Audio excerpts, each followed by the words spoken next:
എല്ലാവർക്കും നമസ്കാരം. ഇത് നമ്മുടെ മൂന്നാർ വ്ലോഗിൻ്റെ 4ാം എപ്പിസോഡാണ്. ഇന്നലത്തെ യാത്രകളുടെ ക്ഷീണം കൊണ്ടാകാം ഇന്ന് എഴുന്നേറ്റത് വളരെ ലേറ്റായിട്ടാണ്. ഏത് സമയമാണെങ്കിലും ശരി, ഇന്നാട്ടിൽ പ്രകൃതിക്ക് ഒരു വല്ലാത്ത മനോഹാരിത തന്നെയാണ്. ഇന്ന് ബ്രേക്ക്ഫാസ്റ്റിന് ശേഷം ഉച്ചവരെ റിസോർട്ടിൽ തന്നെ സ്പെൻഡ് ചെയ്യാനായിട്ടാണ് പ്ലാൻ. ഈ റിസോർട്ടിന് സമീപം തന്നെയാണ് പെരിയ കനാൽ വാട്ടർഫാൾസ്.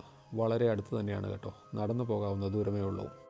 ഇവിടെ നിന്നും ഈ തേയിലത്തോട്ടങ്ങളിലൂടെ പെരിയ കനാൽ വാട്ടർഫാൾസിലേക്ക് നടന്നുള്ള യാത്ര ഒരു എക്സ്പീരിയൻസ് തന്നെയാണ് കേട്ടോ.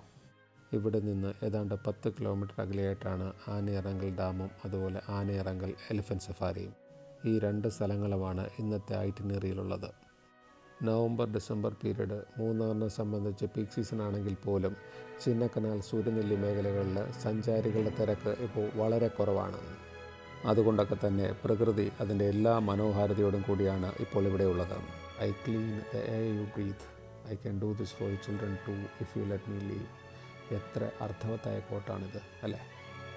ഇതാണ് പെരിയ കനാൽ വാട്ടർഫാൾസ്. ചിന്നക്കനാലിലെ വെള്ളച്ചാട്ടത്തിൻ്റെ പേര് പെരിയ കനാൽ വാട്ടർഫാൾസ്. പേരിൽ തന്നെ ഒരു വൈരുദ്ധ്യമുണ്ട് അല്ലേ. എന്നാൽ അങ്ങനെയല്ല, ഈ മേഖല മുഴുവൻ പെരിയ കനാൽ ടീ എസ്റ്റേറ്റാണ്. ഈ ടീ എസ്റ്റേറ്റിലൂടെ ഒഴുകി വരുന്ന വെള്ളച്ചാട്ടമായതുകൊണ്ടാണ് ഈ വാട്ടർഫാൾസിനെ പെരിയ കനാൽ വാട്ടർഫാൾസ് എന്ന് വിളിക്കുന്നത്. മൂന്നാറിൽ നിന്ന് ഇങ്ങോട്ടേക്കുള്ള ഗ്യാപ്പ് റോഡ് കൺസ്ട്രക്ഷൻ കാരണം അടച്ചിട്ടിരിക്കുകയാണ്. അത് കാരണവും COVID-19 കാരണവും സഞ്ചാരികളുടെ തിരക്ക് തീരെ കുറവായതിനാൽ വളരെ വിജനമായൊരു മേഖല തന്നെയാണ് ഇപ്പോഴും ഇത്. കാണാൻ ഭംഗിയേറിയതും വളരെ ഉയരത്തിൽ നിന്നുള്ളതുമായ ഒരു വെള്ളച്ചാട്ടം തന്നെയാണ് ഇത്. 2 ആഴ്ച മുമ്പ് ഇവിടെ ഒരു പുലിയെ സ്പോട്ട് ചെയ്തിരുന്നു എന്നാണ് ഇവിടെയുള്ളവരിൽ നിന്ന് അറിയാൻ കഴിഞ്ഞത്. ഇവിടെ നിന്ന് ഇനി നമ്മൾ പോകുന്നത് ആനയിറങ്കൽ എലിഫൻറ്റ് സഫാരി ക്യാമ്പിലേക്കാണ്. ഈ മേഖലയിലെ റോഡുകളെക്കുറിച്ച് പറയാതിരിക്കാൻ നിർവാഹമില്ല.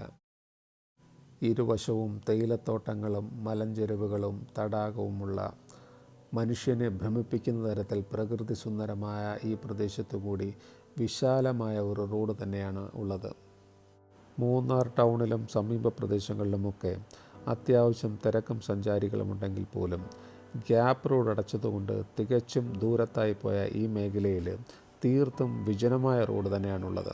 തദ്ദേശ സ്വയംഭരണ സ്ഥാപനങ്ങളിലേക്കുള്ള ഇലക്ഷൻ പ്രചരണം കൊടുമ്പിരി കൊണ്ടിരിക്കുന്ന സമയമാണ്. മെയിൻ റോഡിൽ നിന്നും ഏകദേശം 750 മീറ്ററോളം ഉള്ളിലോട്ട് മാറിയാണ് ഈ എലിഫൻറ്റ് സഫാരി ക്യാമ്പ് സ്ഥിതി ചെയ്യുന്നത്. അത്യാവശ്യം സഞ്ചാരികളൊക്കെ തന്നെ ഇവിടെ എത്തിയിട്ടുണ്ട്.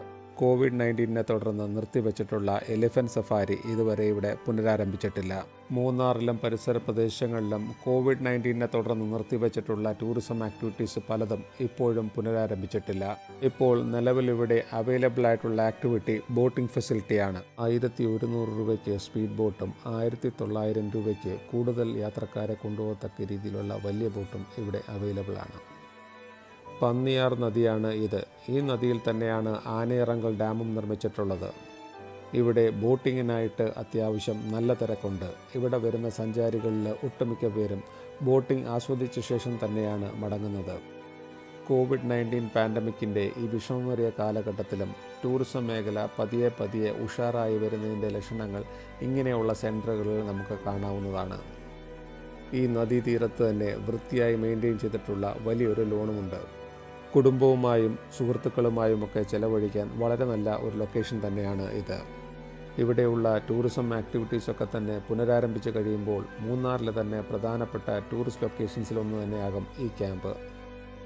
അങ്ങനെ മനോഹരമായ ഒരു സായാഹ്നം ഇവിടെ ചെലവഴിച്ച ശേഷം ഞങ്ങളിനി റിസോർട്ടിലേക്ക് മടങ്ങുകയാണ്. പോകുന്ന വഴിക്ക് ഈ നാട്ടിലെ ലോക്കൽ ഫുഡ് എന്തെങ്കിലും കഴിക്കണം. മഞ്ഞ് വീണ് തുടങ്ങുന്നു, കൂടാതെ നല്ല തണുപ്പുമുണ്ട്.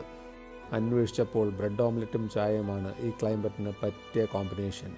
നല്ല ചൂട് ചായയും നല്ല ചൂട് ബ്രെഡ് ഓംലെറ്റും ഈ തണുപ്പത്ത് ഇതും കഴിച്ച് ഇനി നേരെ റിസോർട്ടിലേക്ക്. എന്നാൽ കാഴ്ചകളും വിശേഷങ്ങളും അവസാനിക്കുന്നില്ല. ഇനി മറ്റൊരു വ്ലോഗിൽ കാണാം. Okay, by.